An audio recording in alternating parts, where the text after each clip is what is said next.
极寒末世骤然降临，天地间只剩冰封的死寂，我却在囤满物资的房车里穿着短袖，看着火锅咕噜冒泡。这一切的底气都来自于我意外觉醒的末日房车基地系统。谁也不会想到，这辆看似普通的房车，实则是能抵御一切危机的移动堡垒。开门，快开门啊！门外的呼喊让我猛然回神，眼前熟悉的景象让我心头一震。这不是上一世被养父养母抢走送给哥哥的房子吗？我不是早已在末世的寒风中惨死了吗？电视屏幕上正播放着新闻，10万年一遇的彗星拉诺，预计本月22号夜晚10点左右经过蓝星。我的目光无意间扫过屏幕下方的时间，心脏骤然紧缩。2025年12月10日，距离末日还有5天，我竟然重生了！你少装死，快给我开门！防盗门外传来一男一女的咒骂声，还夹杂着用力砸门的声响。是我的养父养母，他们这次来无非是想以借房子的名义彻底霸占这套我刚还完房贷的房子。昨天我才结清最后一笔贷款，今天他们就找上门来，哪有这样巧的事？可笑的是，上一世的我竟然真的傻乎乎的把房子拱手相让。我深吸一口气，打开了门，养父养母还有他们的儿子毛不凡立刻气势汹汹地冲了进来。毛利，你良心喂狗了，你哥因为你才成了残疾，你倒好啊，住着城里大房子享福，不管我们。你大哥现在好不容易结婚，让你帮个小忙都不愿意，当初就不该从垃圾桶里把你捡回来。我刚出生就被遗弃，确实是他们发现了我并送到医院，可这件事引来了新闻争相报道，他们一家因此评上了年度好人好事，当地不仅发了几万块救济金，还有社会爱心人士的捐款，原本穷困潦倒的家全靠我的出现才渐渐好转。至于哥哥的断腿，他们总说是当年送我去医院的路上被车撞的，可真相是他小时候贪玩爬树自己摔断的。上一世的我却被这份愧疚捆绑，不仅把房子免费借给哥哥当婚房，还拿出10万给他买了车。可结果呢？极寒末世降临丧尸爆发后，他们一家3口把我锁在门外，甚至为了换进入避难所的名额，把我卖给了陌生人。孩儿他妈，你别这样为难孩子。见我始终不为所动，养父立刻换上一副和善的面孔出来装好人。丽丽，你哥瘸着腿成个家不容易，要不是人家女方非要学区房，我们也不会来麻烦你。这两口子一唱一和，演技精湛到不去娱乐圈都可惜了。上一世的我瞎了眼才会被他们的伪装欺骗，但现在我重活一次，绝不会再让他们得逞。末世近在眼前，当务之急是囤物资做准备，找房产中介卖房子已经来不及了，不如趁机榨干他们一家的现金流。我刚确诊得了癌症，医生说再不做手术就活不过这个月了，我自己也急着用钱。这房子我本来打算卖了凑手术费的，咱们是一家人，肥水不流外人田，100万，我把房子卖给你们。毛利，你吃错药了，我们就开个小饭馆，哪有那么多钱，最多给你50万，你别太贪心了。毛不凡说着就要伸手甩我耳光，我一把抓住他的手腕，眼神冰冷。我活不了，这房子谁也别想要，哥你肯定不会见死不救吧？毛利，你是真的疯了，快放开，我要报警了。好啊，你报啊，看看是你打电话快还是我手快。3、2，好，别冲动，我买。现在就给我转账，到账了我就松开。银行卡到账100万元。手机提示音响起，我确认钱已到账，才松开了毛不凡的手腕。把东西准备好，明天下午2点我们来收房子办手续。没问题。快走，真晦气。他们骂骂咧咧的走后，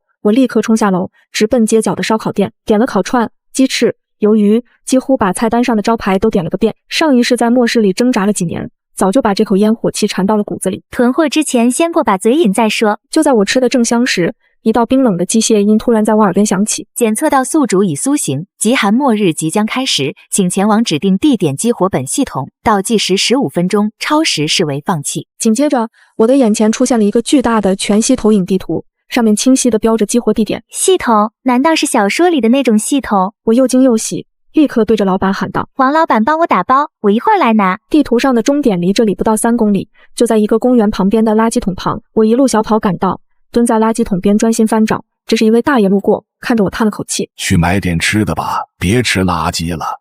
谢谢大爷。听说今年冬天会很冷，你多买点厚衣服吧。你这傻孩子，光会是四季如春，能冷到哪儿去哦？我笑了笑，从垃圾桶深处摸出一个巴掌大的玩具车，试探地问道：是这个吗？恭喜宿主绑定末日房车基地系统，请选择一款您喜欢的初始外形，本次选择不可更改。系统界面瞬间展开，上面陈列着各种车型的图片，轿车、SUV、卡车应有尽有。虽然外形不同，但动力性能完全一样。我没有丝毫犹豫，果断选择了最适合末日生存的悍马。恭喜绑定成功，请尽快前往指定位置释放。我跟着系统提示，来到一条偏僻无人的街道，把玩具车轻轻放在地上，下一秒耀眼的光芒闪过，一辆蓝色的悍马越野车凭空出现，车身线条硬朗，野性十足，看起来相当拉风。激活成功，赠送新手福利。末世前在准备期间，宿主与车辆将无法被网络数字化形式记录、监测、分析。无法被记录，那就省事多了。我迫不及待地拉开车门，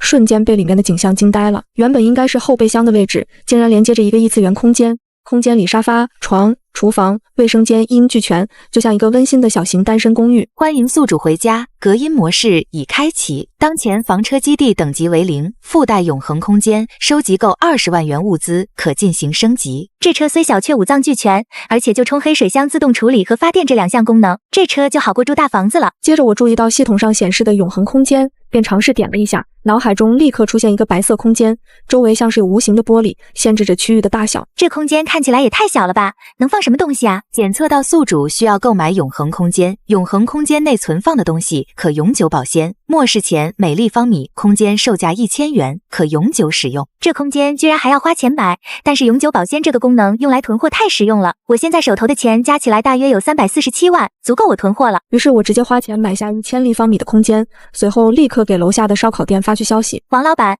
我们公司后天要团建，需要订一些烧烤，菜单我发给你了。丽丽啊，你是不是多打了个0？没打错，我们公司人多，后天下午6点之前做好就行，麻烦王老板了。忙完这些，我看了一眼时间，便匆忙开车准备回家，毕竟还有重要的事要做。而另一边小区车库附近，毛不凡戴着黑色口罩，一手拎着棒球棍，在灌木丛里埋伏已久。这个贱丫头，就她那破房子还敢张口要100万，今天非给她点血的教训，叫她把钱全都吐出来。喵的，怎么还没回来啊？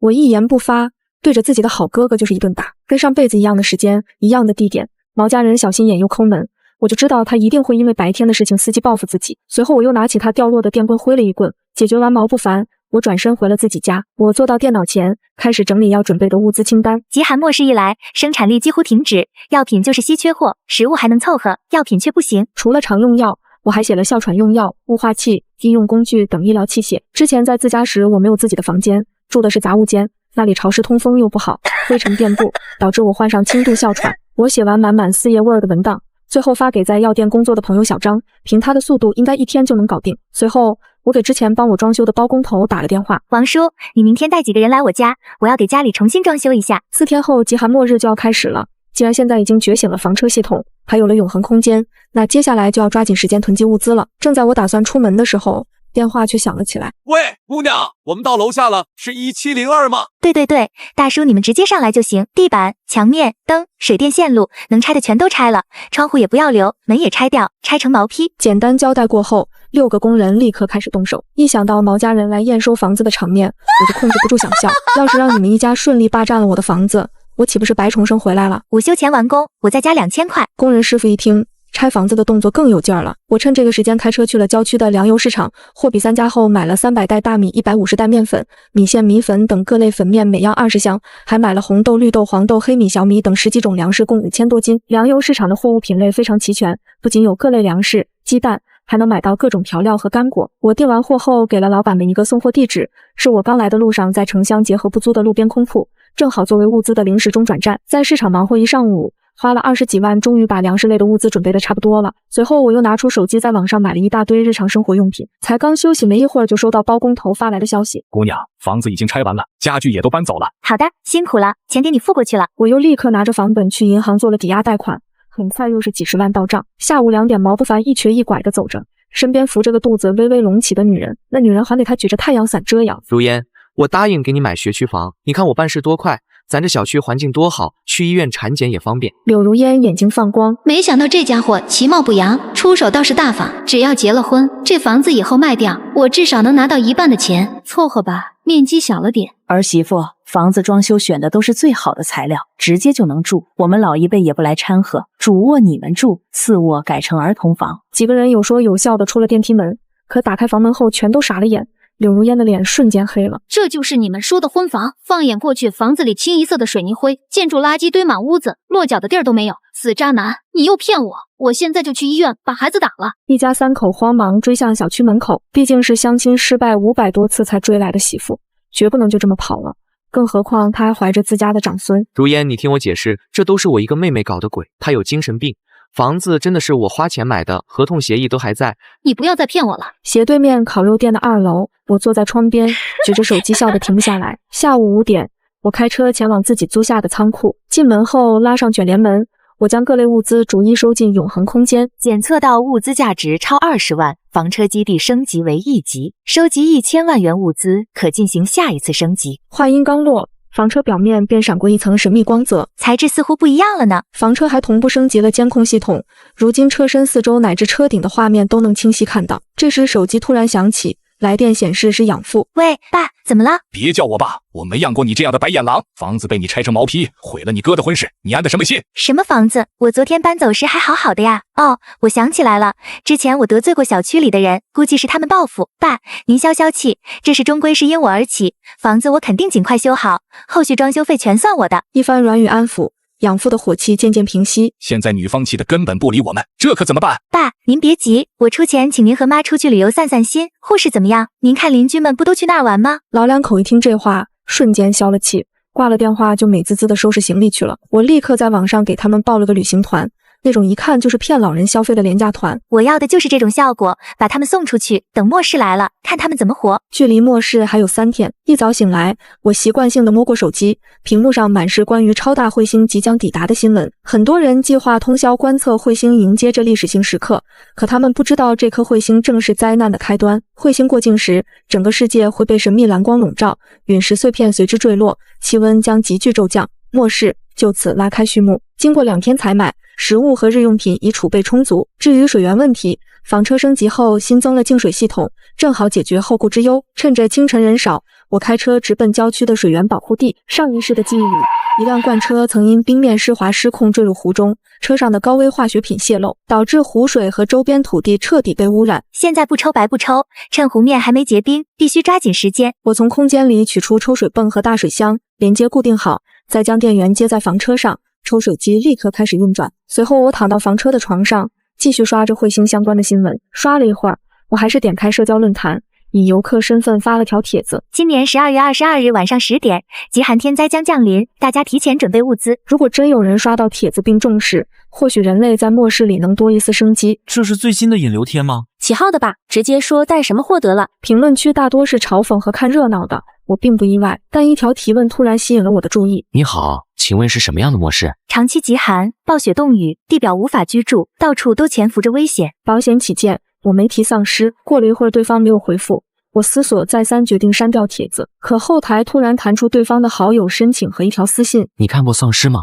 我盯着屏幕愣住了。我没提过丧尸啊，这人话里的意思，难道他知道什么？莫非还有其他重生者？不过警惕点总没错。随后我删掉帖子，注销账号，彻底断了痕迹。下午4点，水源抽取的差不多了，我趁服装批发市场关门前，又去采购了一批专业抗寒服和普通衣物，还买了户外手电、头灯、望远镜、工兵铲等用品。刚走出户外用品店，手机又响了。毛利，你死哪去了？周末领导消息一条不回，赶紧给我滚回来加班。这年头没家世没背景，就给我家起尾巴学乖点。哦对，要不是他打电话，我都忘了还有这么个爱压榨员工、总骚扰女同事的领导。末世马上来了，这会不问候一下，以后可没机会了。15分钟后，我拎着经理最爱的下午茶出现在办公室，经理得意地看着我走近，心里暗爽。这毛利平时挺拽，每次叫他唱歌吃饭都推脱，到点就下班，没一点规矩。现在还不是乖乖来求饶？人啊，非得吃点苦头才肯低头，真是贱。是啊，不是爱吃吗？下班时间是我的私人时间，懂不懂？大半夜给女员工群发骚扰信息，你是牲口吗？喜欢让女员工穿黑丝高跟鞋，你自己穿啊！长个死猪脸，还搞狼性文化，我看见你就想吐。经理在办公室哀嚎了5分钟，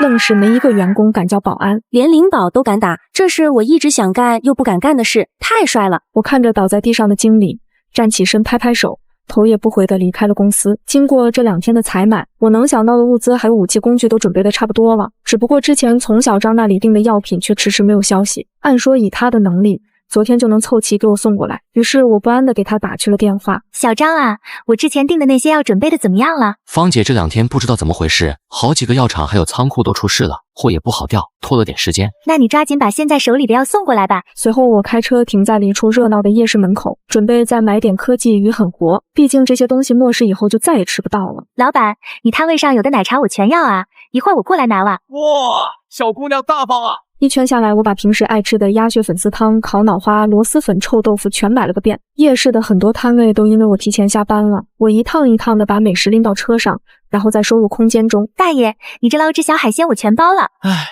你这人我还想买呢。哇，好大的彗星啊！快去看视频。这时我听到身边有人在讨论彗星，一种不好的预感油然而生。突然一阵刹车声传入耳中，一辆失控的货车从马路中间猛地冲向夜市，我藏着撞上，郊区的树断成2截，周围的人赶紧围上去查看司机的情况。原本摔晕在地上的司机突然猛地站起来，大吼一声嘶吼，朝着人群跑去，一下子就扑倒了一个女人，周围瞬间一片混乱，看热闹的人立刻四散而逃。我站在人群后，看到那人面色诡异，瞳孔泛白，这是丧尸。12月21日，末世提前了。我奋力挤过熙攘的人潮，朝着房车的方向狂奔。刚跑到夜市外围，一个男人突然拦住了我，他的胳膊已被咬掉大半。帮我，扶我去医院。你这情况没有抢救的必要了。我转身要跑，脚踝却被他死死抓住。快点送我去医院！你知道我爸是谁吗？说出来吓死你！我没理会，另一只脚狠狠踩向他的手，只听咔的一声轻响，抓着脚踝的力道瞬间消散。我趁机挣脱，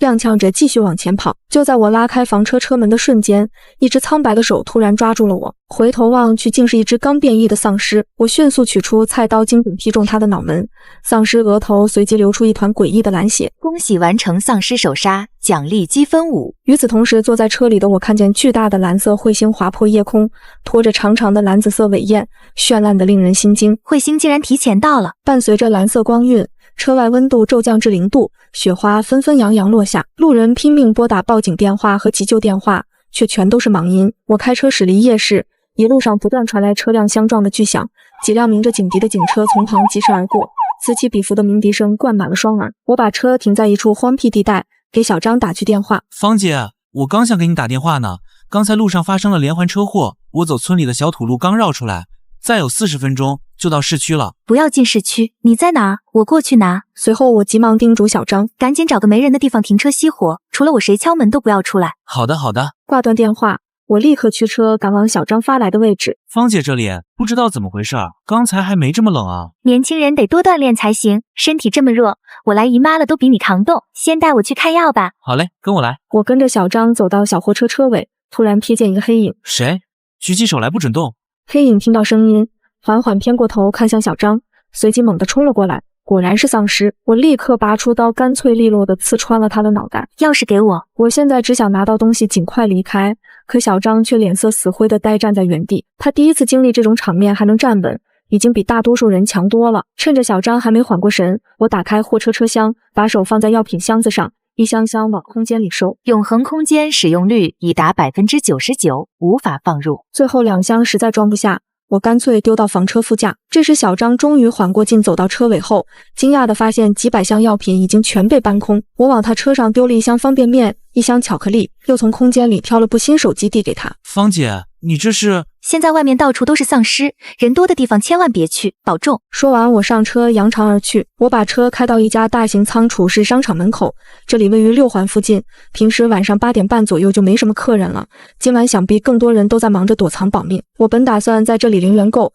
可刚才系统提示空间已满，得先想办法升级才行。正思索着，系统声音突然响起，末世已降临，永恒空间货币支付通道已关闭，只可使用实体物资兑换，1万元物资等于1立方米永恒空间。车应该也能兑换吧？用豪车换空间应该不亏。检测到价值 8.58 万轿车1辆，兑换空间 8.58 立方米。检测到价值 91.22 万豪车1辆，兑换空间 91.2 立方米。店里的警报突然响彻寂静的街道，却没有一辆警车或安保人员赶来，反而有丧尸朝着 4S 店这边缓缓聚拢。随着丧尸增多，房车系统的监控开始发出预警，最近的丧尸已进入50米范围，看来零元购是来不及了。我迅速开车逃离。检测到宿主囤积物资达标，房车基地升为2级，房车远程操控功能开启，基地雇员功能开启。接着一个悬浮的黑色手环出现在我面前，我伸出手，手环瞬间自动固定在手腕上。身份信息确认中，宿主已绑定，下次升级需攒够1亿元物资。除此之外，我还发现房车系统升级了防御强度，车身覆盖了10万伏特的电网。随后我把车停在一片隐蔽的树林里，给自己煎了块牛排，正准备吃饭时，手机突然被无数电话和短信轰炸，是我的养父母一家，他们竟然还活着。末世前他们霸占了我的房子，我一气之下给他们报了个坑人的廉价旅游团，没想到他们第一天就花光所有钱，买了堆假特产，最后因为没钱消费，被无良导游直接赶下大巴车。也正因如此，他们没被车上的丧尸袭击。老两口在大雪天靠着垃圾站捡来的破棉袄，勉强没被冻死。现在他们一家3口缩在家里不敢出门，这才想起联系我求助。我看着手机里的求助信息，拍了张自拍，故意把牛排露出来发过去。哪里冷啊？我热的都穿短袖了。一家3口看到照片，瞬间炸了锅。你这个吃里扒外的东西，狼心狗肺的贱人！我发完信息就关了机，任凭他们在那边破口大骂。第二天一早醒来，停车的地方已积了厚厚的一层雪。我打开另一部手机，看到官方昨晚紧急发布的最高级别弹窗公告。我所在的广汇市四季如春，本应有10几20度，如今却骤降至零下30摄氏度，且还在持续降温。更糟的是，游荡的丧尸很容易被声音吸引，很多人连空调都不敢开，只能缩在被子里瑟瑟发抖。中午1点半，正在睡午觉的我被系统警报吵醒，检测到附近有丧尸聚集，数量持续增加中。我立刻坐起身，点开监控界面，只见大批红点正朝着房车靠近。奇怪，我的房车没发出声音啊！就在丧尸群离房车越来越近时，却慢慢改变了方向，越过我的车，朝着山下那座农村自建房靠拢。这时我才听见自建房里传出阵阵婴儿的哭声，孩子正因寒冷和饥饿大哭不止。求求你，你别哭了！孩子妈急得眼泪直流。宝宝乖，爸爸妈妈一定会保护好你的。可父母的情绪反而让孩子更害怕，再加上门外的撞击声，婴儿哭得愈发响。我走到主驾，连按几下喇叭，吸引走了外围的一些丧尸。那些丧尸刚接触到房车，就被电网变成了黑色焦炭。我只能帮到这里了。可此时婴儿的啼哭愈发强烈，丧尸仍在分头撞门。忽然哭声戛然而止，丧尸也慢慢停止撞门，在门外缓慢游荡起来。太好了，老婆！男人喜出望外的回头，却见妻子眼神呆滞地看着怀里没了呼吸的孩子。刚才他太害怕，不小心把孩子活活捂死了。女人眼神空洞，下一秒，他猛地将手中的水果刀刺进自己的脖子。不要！男人眼睁睁看着妻儿相继死去，在血泊中又哭又笑。随后，他猛地拉开门，挥着菜刀冲向外面的丧尸群，歇斯底里的咆哮：“这群怪物，全都给我死！滚出我家！滚啊！”我面无表情，心里却五味杂陈。末世就是这样一点点吃掉人性良善，把每个人变得不人不鬼。我看着男人被丧尸包围扑倒啃噬，趁着丧尸都聚在一起，我打开车门，朝那群丧尸丢了2个处理过的小煤气罐。等车开远一点后，用手重点燃爆炸，自建房瞬间夷为平地，不久后就会被雪掩埋。转眼间，距离末世爆发已经过去2个月的时间了。期间暴雪停了，但气温却并没有回升。这天我锻炼完身体，久违的打开了我原来的手机，发现手机上全是毛不凡发的消息。都怪你把我害得这么惨，贱人，你不得好死！当初我爸妈就不该把你捡回来。上辈子密谋占我的房子，末世后更是把我绑起来卖给别人换物资，这些全都是毛不凡这家伙的主谋。我本来想让你们末世自生自灭，但既然你一再碍我的眼，那就别怪我狠毒了。郊区的一家小旅馆里，毛不凡裹着棉被躺在床上玩手机。他们一家3口出门找物资，意外发现了这个有很多方便面的小旅馆，于是就在这里住了下来。但他们已经很久没出过门了，每天只能干吃泡面，嘴巴都磕破皮了。毛不凡这几天一直在手机里寻找着避难所，在末世里，与其自己苦干硬撑，不如找棵大树好乘凉。呸，这破手机才10几分钟就没电了。他正要关掉，忽然弹出一条新消息，点开后发现是我发来的视频。20秒的视频里，餐桌上放着羊腿、鸡腿、香菇、小番茄。这死贱人怎么还活着？肯定是傍上大款了，一定是。毛不凡气得跳脚。哎呦，怎么了，我的好儿子，快来吃饭，今天不用干吃了，给你加了热水。赵英端来了一桶香菇炖鸡泡面，巨大的落差让他眼红到了极点。天天吃泡面，闻到就想吐，你们也不去找物资，我真是倒了血霉头胎成你们儿子。正当毛不凡跟他爸妈吵架的时候，突然周围骤然陷入黑暗，灯全灭了。丧尸来了吗？他们大着胆子掀起窗帘向外看去，并没有发现什么异常。3人刚松了口气，突然砰的一声，一块石头飞来，在他们窗户上砸出一个大洞。不等他们3人做出反应，又是10几个燃烧瓶接连被扔进屋内，烟雾又大又刺鼻，声音迅速地吸引来了门外的丧尸。他们开始疯狂地撞击着门板。跳窗户，儿子快来帮忙！赵英盯着儿子的方向，却发现毛不凡早就丢下父母跑了，还拿走了唯一的物资背包。老两口顾不上难受，争先恐后的从窗户跳下去，却看到毛不凡跪在地上捂着脚踝痛苦呻吟。妈妈，我脚扭了。老两口还是于心不忍，于是拖着儿子艰难行进。不远处，我站在屋顶手拿弓箭，给你们30秒逃跑，开始吧。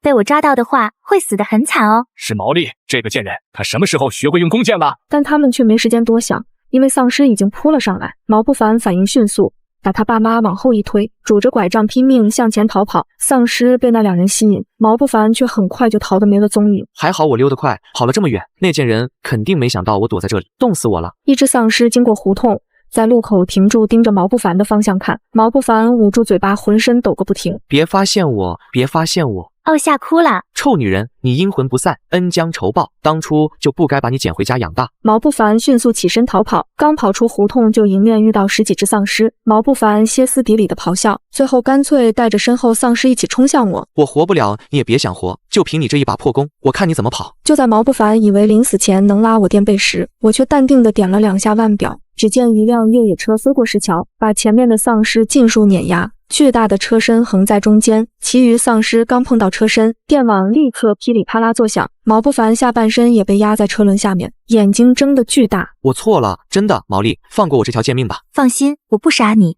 你就在这儿等着被丧尸一口一口吃掉吧。确定毛不凡没了行动能力，我上车离开了。从后视镜里，我看到不少丧尸嘶吼着拐进了死胡同，上辈子霸占我的房子，最后把我卖掉换物资的仇，今天我终于报了。检测到宿主累计击杀，究极丧尸100只，奖励积分50分，武器商城开启。随即系统界面出现一个新的选项，武器商城。我点开后发现里面有各种各样的武器，合金剑、防磁符、营养液，种类还挺丰富。随后我将车开到一处人少的地方，躺到了房车的床上，准备休息一下。拿起手机，满屏都是求助的帖子，却几乎看不见回复。这年头人人都自顾不暇，哪还有多余的精力去管别人？直到我刷到一篇提醒大家存雪花水的帖子，发帖人的 ID 叫张不是张。这头像，这名字不是小张吗？这小子居然真活下来了，看样子过得还行，都有闲心上网提醒别人了。我用末世前囤的电话卡注册了个新账号，取名叫毛毛，在小张的帖子下加了一条评论：取血尽量取上层干净的血，有微微泛青的千万不要喝，煮开也不行，有感染丧尸病毒的风险。没想到的是，没过多久，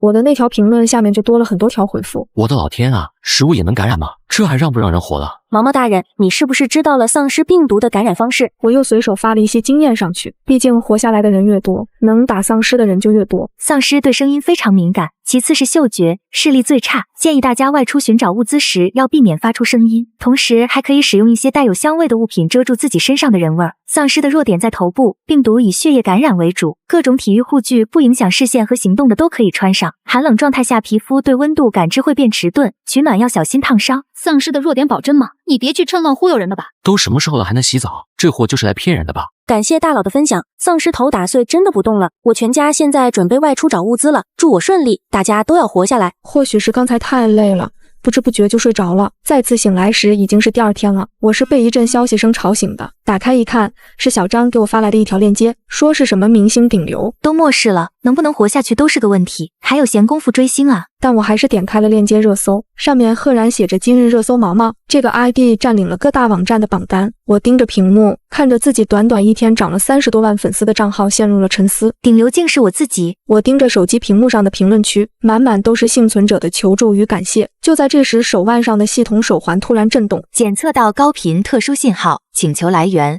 未知，官方频段是否接收？宿主请放心，对方只能发送消息，无法定位您的位置。我皱了皱眉。末世2个月，除了最初那条官方警报，再也没见过任何官方痕迹。犹豫片刻，我还是点了确认。广汇市幸存者毛毛你好，我们是国家应急救援指挥部朱雀分队，现位于5环西北方向的废弃高速服务区，仅于1小时内抵达，事关3万人生存，期待回复。3万人生存几个字让我心头一震。虽然说末世里独来独往才安全，但瞥见房车控制台的隐身键，又松了口气，反正没法被定位，可以去看一眼。若是不对劲儿，我可以开启房车的隐身，直接开溜。高速服务区早已被大雪覆盖，入口处用黄色油漆喷着官方应急4个大字。房车刚停下，3个穿着作战服的人就迎了上来，为首的男人手里拿着一个巴掌大的终端机。请问你是毛毛同志吗？我是朱雀分队队长陆成。男人没有多余的寒暄，直接递过了终端机。这是广汇市安全区的实时画面，里面有32000名幸存者，其中1200个是孩子。末世爆发后，官方第一时间启动应急方案，在全国建立了几个大型安全区。但是我们一开始并不知道丧尸病毒爆发的随机性，所以很多安全区都沦陷了。我们现在极度缺人，尤其缺像你这样熟悉丧尸习性的人，所以我们诚挚地邀请你加入我们官方救援队。我习惯独来独往，不喜欢被管。这不是推脱，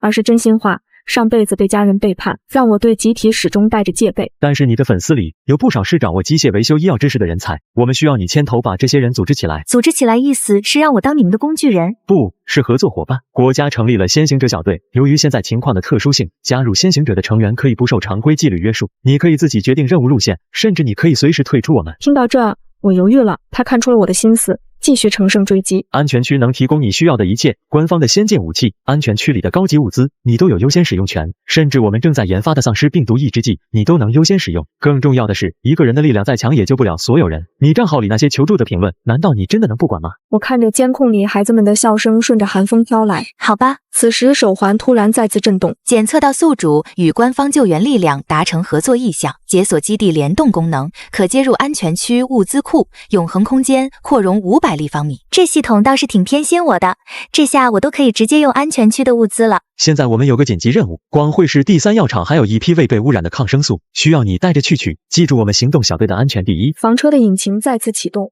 后面还跟着几辆官方的装甲车。突然觉得蓝星的未来又有希望了。